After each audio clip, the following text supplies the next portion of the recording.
Hey guys, John Rettinger here, and welcome to round one of a head-to-head comparison of arguably the two hottest smartphones out right now, AT&T's iPhone 3GS and Verizon Wireless's BlackBerry Storm 2. This round is going to cover screen, it's going to cover scrolling, it's going to cover browser, it's going to cover cut, copy, and paste, and it's going to cover keyboard. Let's go ahead and get started with the screens. The screen on the iPhone 3GS is a capacitive screen. It doesn't have any sort of haptic feedback, and the screen doesn't do anything fancy other than just accept the input from your fingers. So what it does have is multi-touch capabilities, meaning you can pinch and zoom with two fingers. I'm sure you've seen with photos and pictures. When you put your finger on it, the screen doesn't move at all. It feels static when you click through. On the other hand, the BlackBerry Storm 2 has a SurePress screen, which actually has 4 sensors in each corner, and as you click, you actually feel the screen go ahead and click through. It also has a capacitive screen, but it does not have multi-touch, so all your zooming is going to be done either through a series of taps or hitting proper zoom and zoom out buttons. Now, the SurePress is a very interesting implementation. I think that it was done perhaps a little bit poorly and hastily on the Storm 1, but on the Storm 2 it's a fantastic implementation. You get the impression of actually feeling like you're hitting a button, and you'll see how that comes into play when we discuss the keyboard. So I think that if you have to discuss sort of head-to-head and put these next to each other, it's going to come down to what you prefer, whether you want the multi-touch capabilities of the iPhone or whether you like the clicky pseudo button feel of the BlackBerry Storm 2. It's going to come down to personal preference. And before we get any further with this head-to-head comparison, let me preface this with saying that I am an iPhone user. I've used an iPhone since the first one came out, but I definitely see the merits of the Storm 2, so I'm going to try and keep this as impartial a comparison as possible. So next, let's cover scrolling. Scrolling on the Storm 1 was not necessarily the smoothest process. It didn't have the most advanced physics engine, so you flicked your finger to scroll through, it wouldn't keep going, it would stop at a finite amount. So let's see if that has been fixed on the Storm 2. We'll go into contacts, probably the best way to do that right here. And as you see now, when you scroll, it is quite smooth and keeps moving depending on how quickly you scroll. Very smooth and very easy to select. And as you put your finger over something, you can select it and then you push in to actually open it up. Take a look at the same contact screen on the iPhone 3GS. It is also sort of very smooth affair. It's a different looking menu system, but both go very quickly and nice and easy. This one's got to be a draw between the two. It's going to depend again on what you prefer. So next, let's check out browser. And a lot of people are going to want to use these, obviously, for their browsers. The Storm 2 is equipped with Wi-Fi, as is the iPhone 3GS. Both are 3G devices, the iPhone running on AT&T. It's HSDPA network, and the Storm 2 is running on Verizon's EVGO Rev-A 3G network. So let's test the browser speeds of both of these. So the first round of tests is going to be conducted over Wi-Fi, so we're going to see the speed over a pretty strong Wi-Fi network. We're going to load my YouTube page, youtube.com/John4Lakers. This has been loaded on both devices before, so to simulate visiting a page that you go to on a regular basis. Let's go ahead and try and hit go at the same time on both of these, which is harder than it looks. Okay, and both of them are off. Looks like the iPhone 3GS loaded a little bit quicker, but the Storm 2 stormed back, so to speak. And I think both are, the iPhone is is done now, and the Storm is just finishing up.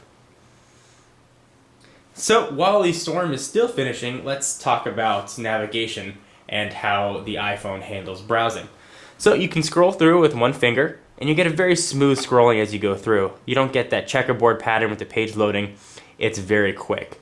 Zooming is accomplished via one of two ways. Either you can double tap, it'll zoom in on a particular area. You can double tap to zoom out, or you can use the multi-touch capabilities and take two fingers and zoom in anywhere you like. Both don't support Flash.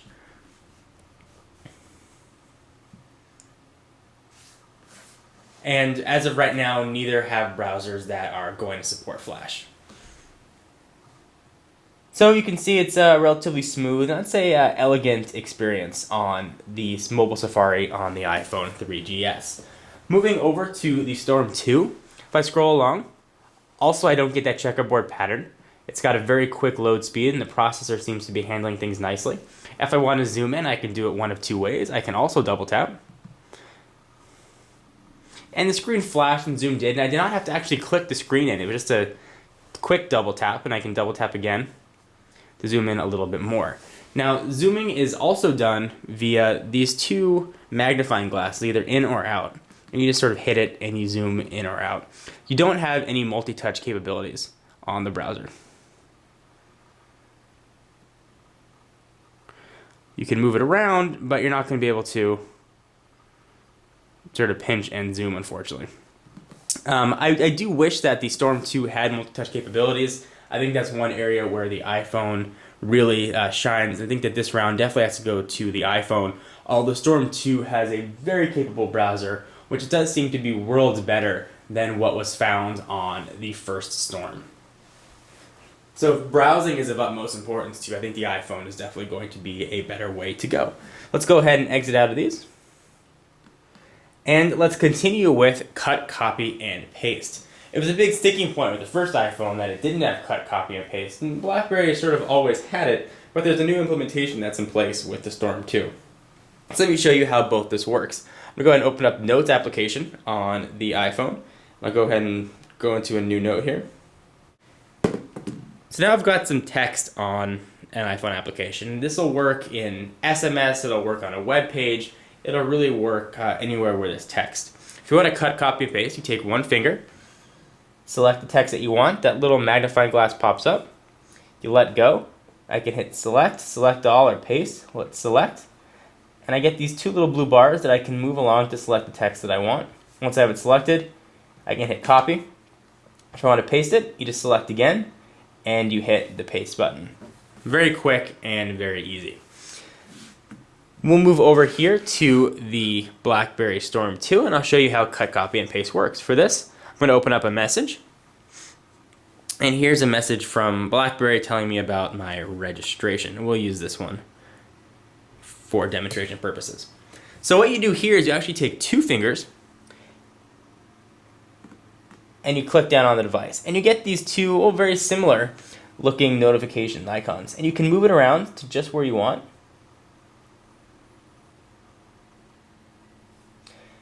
Hit the button down below. You can hit cut.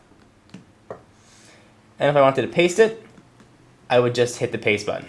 Same implementation, I go to where I want and the icon on the left would be different. I'm actually surprised at how easy it is to cut, copy, and paste on the BlackBerry. That was something that was very difficult to do, and I think that they've really put in a successful implementation of it. So I think that this is definitely a draw depending on which one you are going to prefer. So the next and final round of this head-to-head comparison are keyboards. Now both first generation devices had drawbacks to their keyboards. The iPhone first and actually second generation didn't have a landscape keyboard, and the Storm 1's keyboard was, well, if you ever used it, not very accurate. The SurePress technology that was there on the first generation wasn't very good. It only had one sensor in the middle, and you had to wait quite a while for the screen to recess and then come back up. And if you're trying to type numbers out or letters that were in the corners of the screen, you really weren't going to have any accuracy whatsoever. But that's been rectified on both devices, and let's see how it works. We're going to open up Notepad, and I'll open up a new note. Now again, I am an iPhone user and I have been one for 3 years, so I'm probably going to be a little bit more proficient at the iPhone's keyboard than I am at the Storm's, but I will again keep this impartial. So I've got a portrait keyboard, which of course is simulated on the screen, and as I move my finger around, I can see what each character is. And if I turn the device, I get a landscape keyboard. So let's test the keyboard so you can see how well it works, and I'm just going to type very simply, this is a test. This is a test. Rotate it over.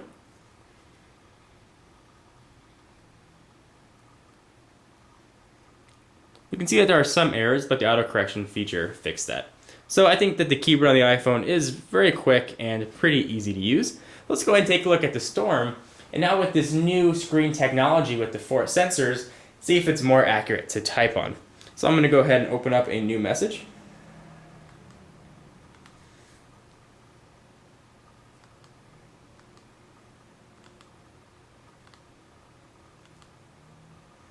Okay, I've got a new email notification here, and I've got the sort of SurePress keyboard that you've seen on the Pearl and Pearl Flip. It's got 2 letters per key, and it does a sort of autocorrect functionality, and also will learn as you type. And as with the last generation device, if you turn it, you also get a full landscape keyboard. Now, if you move your finger over this, you don't get the letter that pops up, but you do get sort of a blue glow that lets you know where you are. And if you flip it back to the SureType keyboard, you also get that same sort of blue glow. So let's do a test and see how this works. Let's test the landscape keyboard first. And in my review of the Storm 1, I really lamented about how poor I thought the keyboard was and almost unusable. Let's see if that's been fixed on the Storm 2. And again, I've only had this device for a few days, so your speed is definitely going to increase as you use it. Scanning my contacts. Hit the button on the side, I always do that. So let's try that again.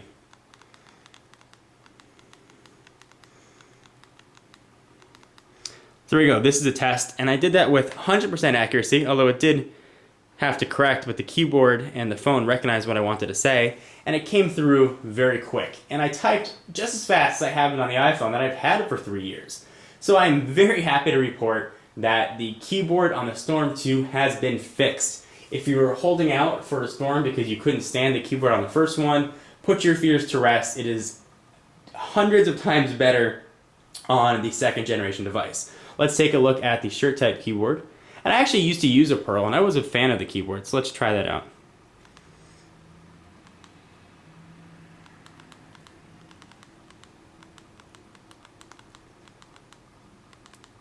So that was, again, still pretty quick, and for not being a BlackBerry Storm user, I picked it up relatively easily, and I think that as I used it, I would only get faster. So keyboard to keyboard here, I'm almost inclined to give the keyboard to the Storm 2 because it's got the clicking feeling, you get the feeling of pressing a button. However, I am going to call it a draw because I like the fact that I know what letter I'm typing on the iPhone, how it pops up, and it gives me a little bit more accuracy. But this is very, very, very close, and it's going to come down to personal preference. But for those of you that, again, use the Storm 1, you're going to know that this is so much better than what you might be used to. So stick around, we're going to do future rounds. We're going to cover email functionality and a ton of other things. But I wanted to sort of give you an overview of how these 2 devices stacked up. And I think that they matched head-to-head very closely now, much closer than they did with the last generation of hardware. So that being the iPhone 3G and the BlackBerry Storm 1. Hope you guys enjoyed. For exclusive content, be sure to check me out on Twitter, twitter.com/John4Lakers. And to learn more about Techno Buffalo, check out technobuffalo.com. Links to everything will be in the sidebar. I'll see you guys in the next video. Bye-bye.